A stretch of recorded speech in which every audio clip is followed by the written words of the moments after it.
Okay, part 11. When we last read, Lee's dad had given him $20 and an apology note for losing Bandit. He had switched to a black lunchbox and was hoping people wouldn't steal. So we're on Friday, March 2nd. He's also working on his story for the Young Writers Competition. It's very stuck. So let's see if he gets that unstuck in this part. We're still focusing on Lee and the changes that he's making as the story progresses. Friday, March 2nd. Back to the poem tonight. The only rhyme I can think of for butterfly is flutter by. I can think up rhymes like trees and breeze, which are pretty boring, and then I think of wheeze and sneeze. A poem about butterflies wheezing and sneezing seems silly, and anyway, a couple of girls are already writing poems about monarch butterflies that flutter by. Sometimes I start a letter to Dad thanking him for the $20, but I can't finish that either. I don't know why. Saturday, March 3rd. Today I took my lunchbox and Dad's $20 to the hardware store and looked around. I found an ordinary light switch, a little battery, and a cheap doorbell.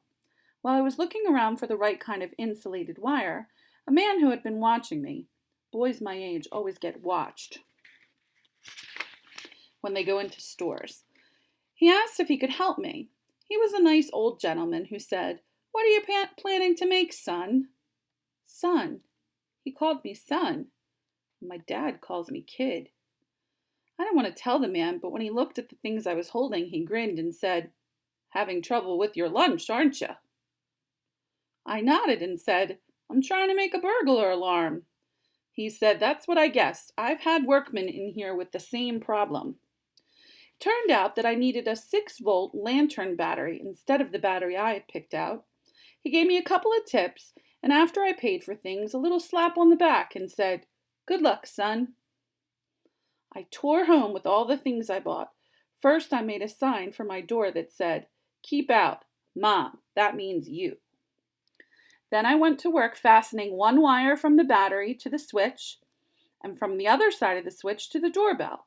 Then I fastened a second wire from the battery to the doorbell. It took me a while to get it right.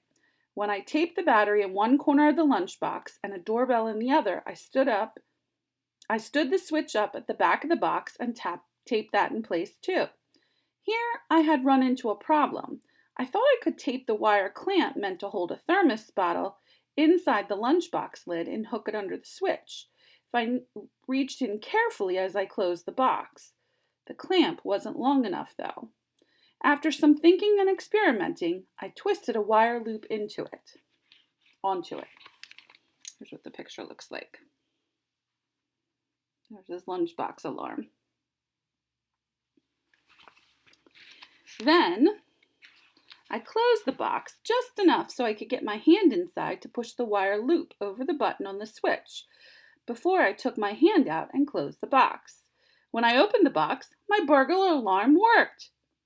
That bell inside the box went off with a terrible racket that brought Mom to my door. "Lee, what on earth is going on in there?" she shouted above the alarm.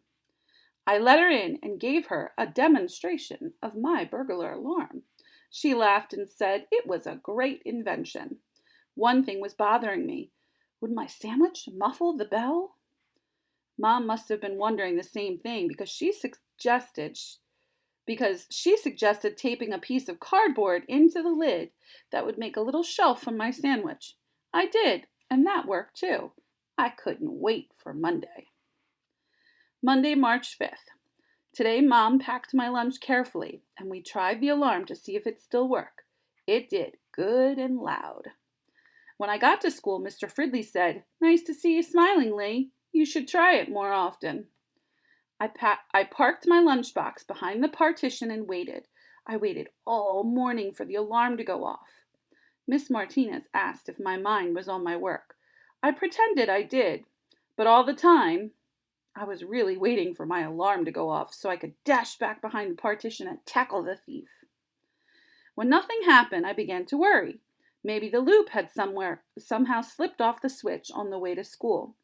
Lunchtime came. The alarm still hadn't gone off. We all picked up our lunches and went off to the cafeteria. When I set my box on the table in front of me, I realized I had a problem. A big problem. If the loop hadn't slipped off the switch, my alarm was still triggered.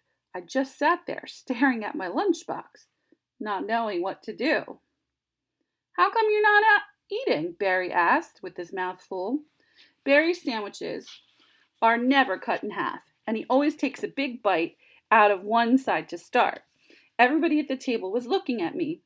I thought about saying I wasn't hungry, but then I was.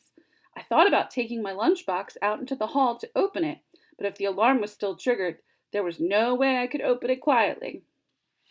Finally, I thought, here goes. I unfastened the 2 fasteners on the box and held my breath as I opened the lid. Wow, my alarm went off. The noise was so loud it startled everyone in the cafeteria. It made everyone in the cafeteria look around. I looked up and saw Mr. Fridley grinning at me over by the garbage can. Then I turned off the alarm. Suddenly, everybody seemed to be noticing me. The principal, who always prowls around keeping an eye on things at lunchtime, came over to examine my lunchbox. He said, "That's quite an invention you have there." "Thanks," I said, pleased that the principal seemed to like my alarm. Some of the teachers came out of their lunchroom to see what the noise was all about. I had to give a demonstration. It seems I wasn't the only one who had things stolen from my lunch. And all the kids said they wanted lunchboxes with alarms too, even those whose lunches were never good enough to take anything from. Barry said he would like an alarm like that on the door of his room at home. I began to feel sort of like a hero. Maybe I'm not so medium after all. One thing bothers me, though. I still don't know who's been robbing my lunch.